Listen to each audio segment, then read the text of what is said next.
Bonjour à tous, bienvenue et merci de suivre les exercices de cette rubrique que j'ai appelée Thérapie antisexisme. Antisexisme au pluriel car il y a autant de préjugés sexistes qu'il y a de manières d'être une femme et d'être relégable sous tel ou tel aspect de sa féminité, c'est-à-dire de son humanité. L'objectif de ce troisième exercice est de nous faire passer un cap dans la mise en pratique des convictions égalitaires que nous avons au moins en théorie, et je vous propose de le faire de la manière la plus ludique qui soit, c'est-à-dire en jouant.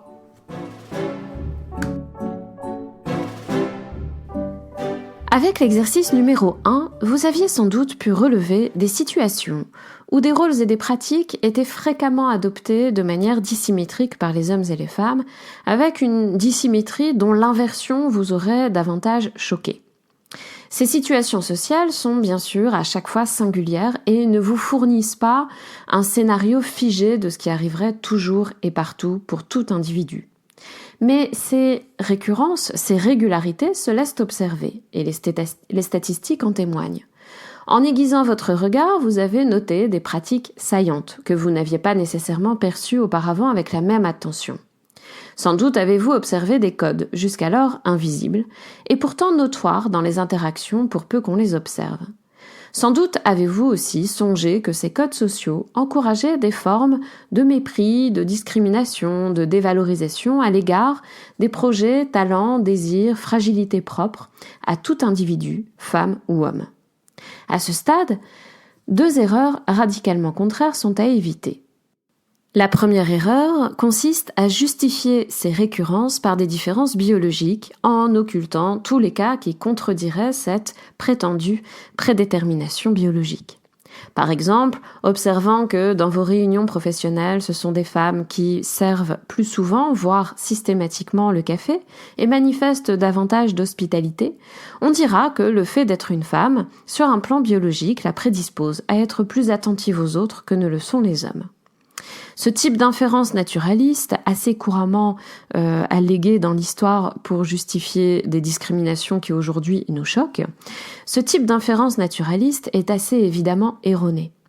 Mais ce sont de nombreuses erreurs de ce type qui nous aveuglent souvent. C'est la caractéristique de ce qu'on appelle l'opinion. Souvent, elle est vague, biaisée, donc fausse, mais elle circule précisément parce qu'elle est vague. Tout le monde peut donc trouver un cas qui la valide. La deuxième erreur consiste à opposer toutes ces situations dissymétriques qu'on a observées, qui suscitent en nous un sentiment d'injustice, de les opposer à un monde fictif où l'égalité se confondrait avec une homogénéité parfaite, c'est-à-dire un monde où tous les individus seraient identiques, donc un monde assez effrayant. On aura alors vite fait de s'écrier que cette égalité homme-femme est à redouter, qu'ainsi l'émancipation des femmes est une notion futile et contradictoire car elle uniformiserait l'humanité, qui n'est pourtant belle que par sa diversité. Et alors, on confondra diversité et inégalité de traitement, de droits, de liberté, de chances, etc. Ça n'a pas de sens, bien sûr, de promouvoir l'uniformité, et c'est précisément ce que la résistance au sexisme permet, c'est la valorisation de la diversité des êtres humains en général, quel que soit leur genre, leur personnalité, leur culture, leurs projets, leurs désirs, etc. Un élément émancipateur déterminant sur un plan pratique, c'est de faire circuler les rôles, et non d'en supprimer une partie. Cela signifie que dans les situations que vous avez pu observer comme dissymétriques, les rôles ne sont pas rattachés aux personnes, donc ne sont pas rattachés non plus à des genres, mais ils sont induits par les situations elles-mêmes et ils sont mobiles. Aussi, si l'on a l'habitude d'avoir du café à une réunion, qu'on juge que donc c'est préférable, désirable, habituel, etc., eh bien, il faut bien que du café soit fait et servi, et que quelqu'un prenne ce rôle. L'objectif de l'exercice que je vous présente aujourd'hui est donc d'expérimenter, par des formes de jeux de rôle ultra simplifiées, que ces rôles sociaux peuvent être beaucoup plus mobiles et perdre ainsi de leur puissance d'enfermement. En faisant bouger les rôles, en les échangeant pour s'amuser, on déverrouille des codes et des attentes sociales cloisonnantes, tout en répondant aux besoins des situations d'interaction qui font le quotidien de la vie collective. J'en viens donc à la formulation de l'exercice. Et là, si vous le souhaitez, vous pouvez appuyer sur pause et aller chercher un papier et un crayon. Le texte de cet épisode se trouve de toute façon sur le site simoneetlesphilosophes.fr dans l'article qui correspond à l'exercice numéro 3 de la thérapie antisexisme. Alors le canevas de l'exercice est le suivant. Il y a 10 étapes, on va dire. Première étape, l'installation.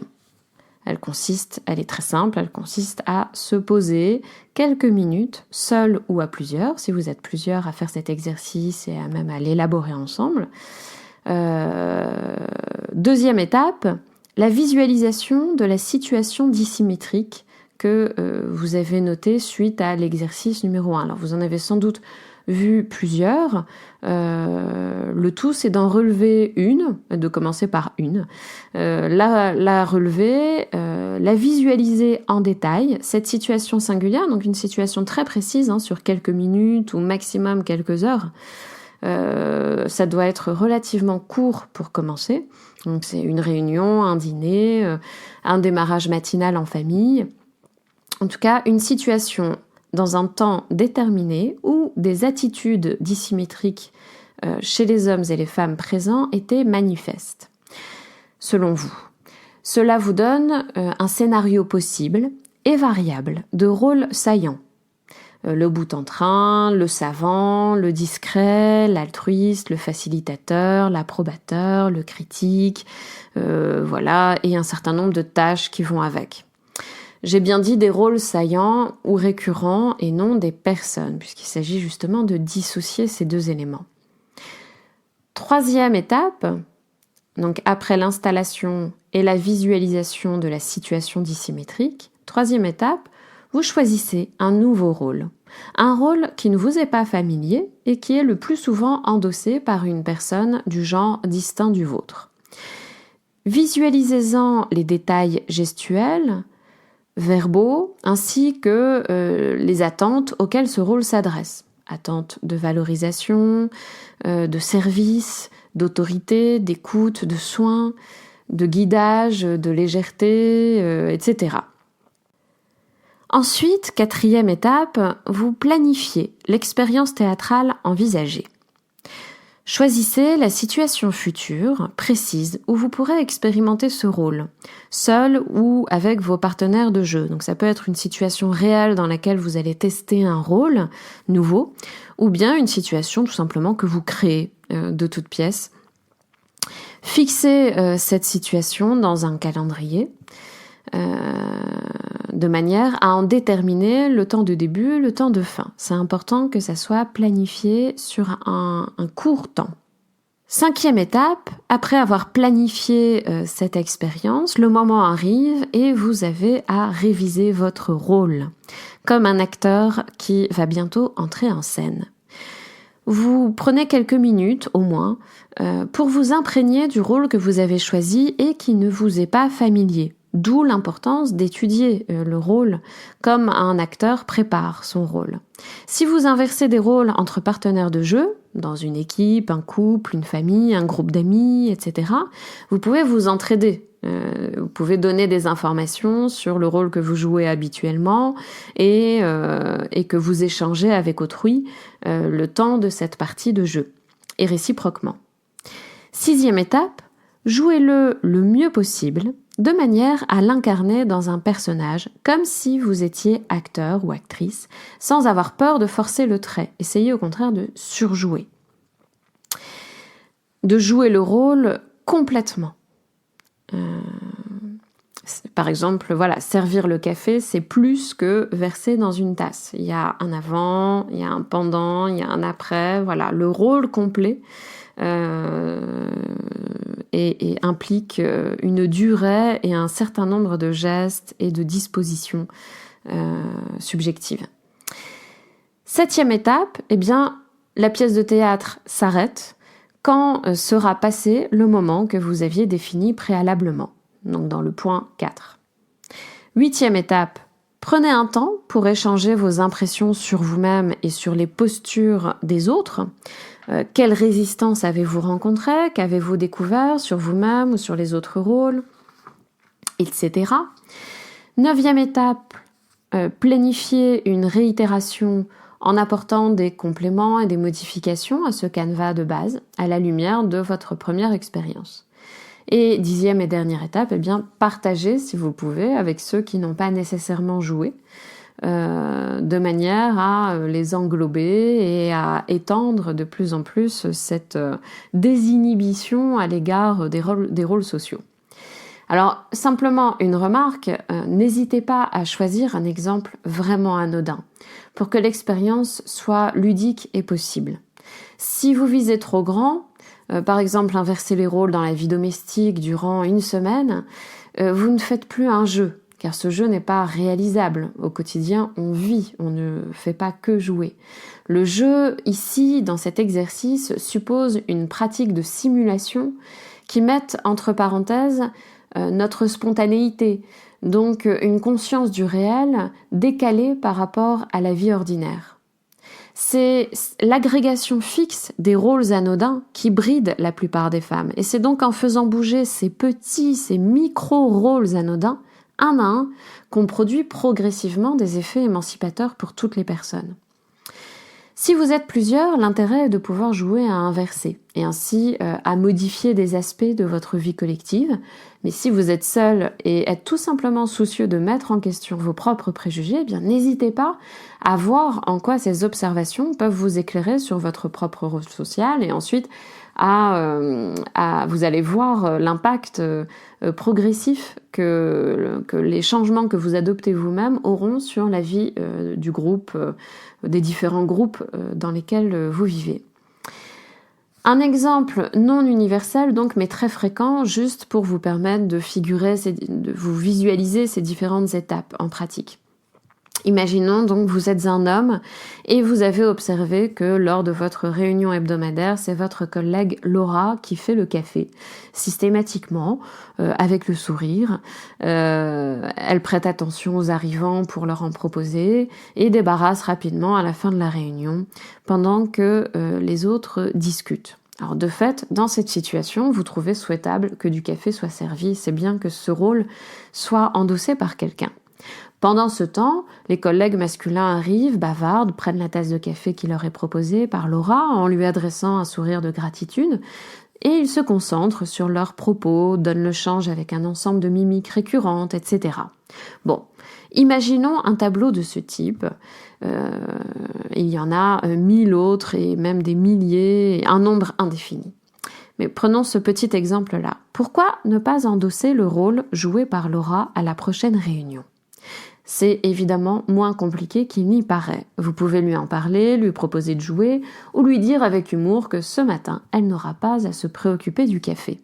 Que vous vous êtes donné l'objectif de savoir faire le café et de le servir, par exemple, et qu'ainsi elle pourra discuter avec les autres, comme les autres, etc., etc. Et si vous êtes Laura, même si votre rôle habituel ne vous gêne pas, vous pouvez vous amuser à en prendre un autre. Les acteurs peuvent aimer un rôle et aimer aussi en changer. On peut donc se déculpabiliser aussi de ne plus faire ce qu'on a été conduit à répéter. Vous pouvez observer avec curiosité un rôle précis joué par un homme dans cette situation. Dire bonjour avec assurance, parler avec aisance de tel dossier, se faire servir le café, etc. Mieux on le visualise, plus il sera facile de le jouer. Ne vous demandez donc pas si c'est une posture absolue, il n'y en a pas. Prenez un rôle singulier, incarné d'une manière singulière. Et il n'y a rien à y perdre, que les autres soient au courant du jeu que vous jouez ou non. Et ainsi de suite, de rôle en rôle qu'on s'échange, on fait bouger des routines qui, lorsqu'elles se figent, au contraire génèrent des discriminations, des automatismes qui sont pesants. J'en viens donc à mon troisième point, l'explicitation philosophique de l'exercice. Dans L'être et le néant, Sartre prend un exemple devenu assez célèbre, l'exemple du garçon de café. Et il le décrit ainsi. Considérons ainsi ce garçon de café. Il a le geste vif et appuyé, un peu trop précis, un peu trop rapide. Il vient vers les consommateurs d'un pas un peu trop vif. Il s'incline avec un peu trop d'empressement, sa voix, ses yeux expriment un intérêt un peu trop plein de sollicitude pour la commande du client.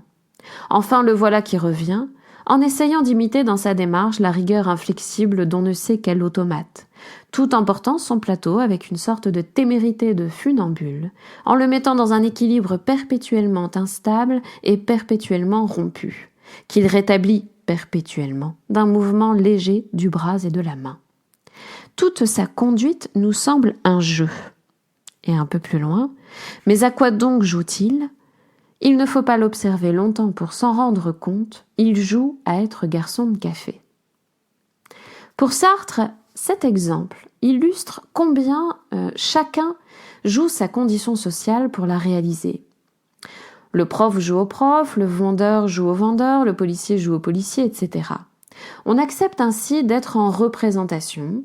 On accepte de représenter un rôle qui correspond à la condition sociale qu'on endosse et par ses attitudes, on se ment à soi-même selon Sartre. On cesse d'être soi-même sur un mode plus authentique. Dans sa perspective, donc dans la perspective sartrienne, cet exemple illustre ce qu'il appelle la mauvaise foi, c'est-à-dire, pour le dire très simplement, l'attitude mensongère, inhérente à tout être conscient, donc personne n'y échappe, cette attitude par laquelle nous fuyons ce que nous sommes pour nous figer dans une forme objectivée de nous-mêmes, un rôle social. La mauvaise foi recouvre un certain nombre de pratiques par lesquelles nous dénions notre liberté de sujet en nous faisant objet. On nie alors notre capacité à être un projet, à exister sur le mode de ce qu'appelle Sartre le pour-soi, c'est-à-dire cette capacité à se projeter comme différent de ce que nous sommes actuellement. Nous cherchons alors à exister comme des choses, sur le mode de ce que Sartre appelle l'en-soi.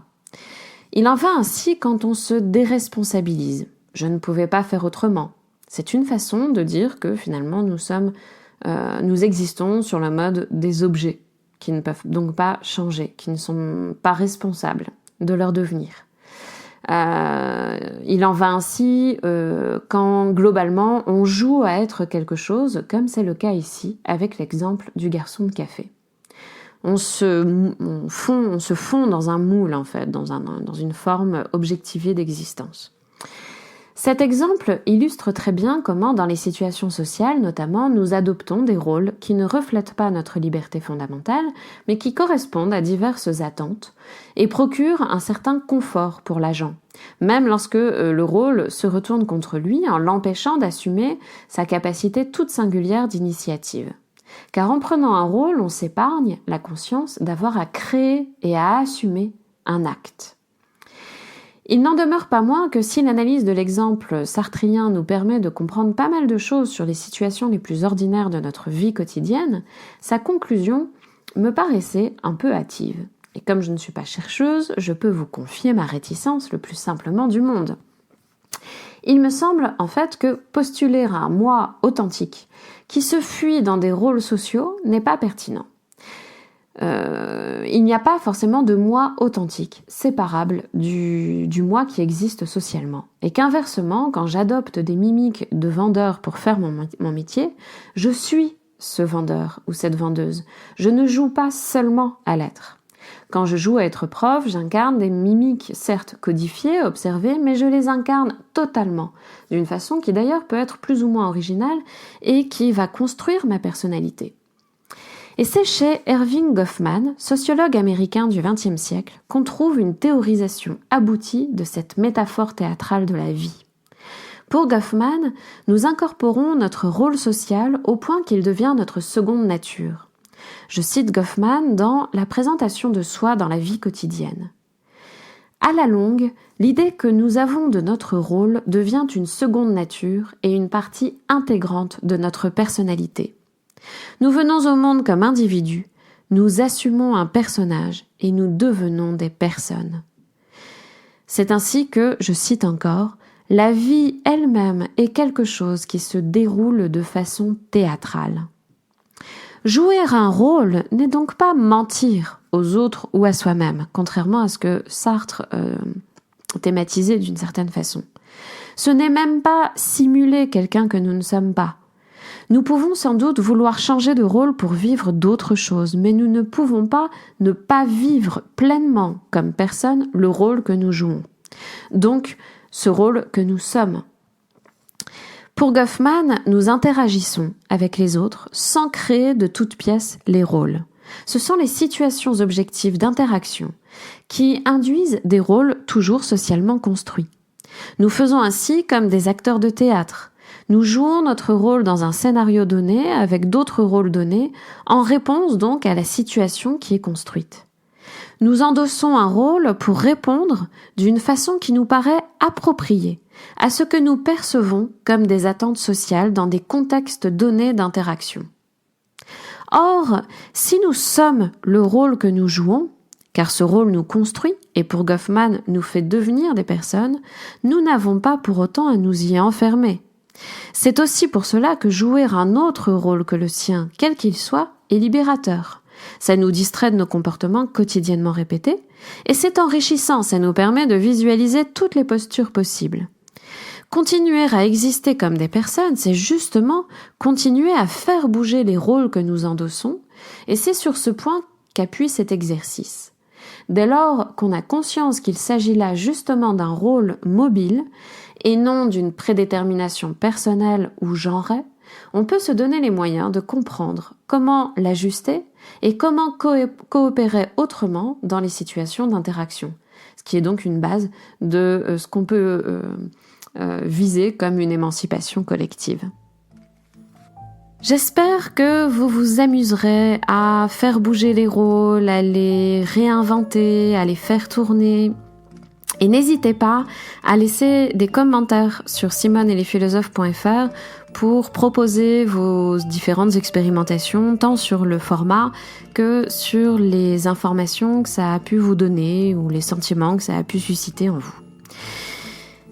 Si vous voulez soutenir la création de ce podcast, vous pouvez aussi devenir le prochain tipeur ou la prochaine tipeuse via l'onglet « Soutenir ce site » sur simoneetlesphilosophes.fr. À très bientôt pour un prochain podcast estival de philosophie et au mois prochain pour l'exercice numéro 4 de cette rubrique.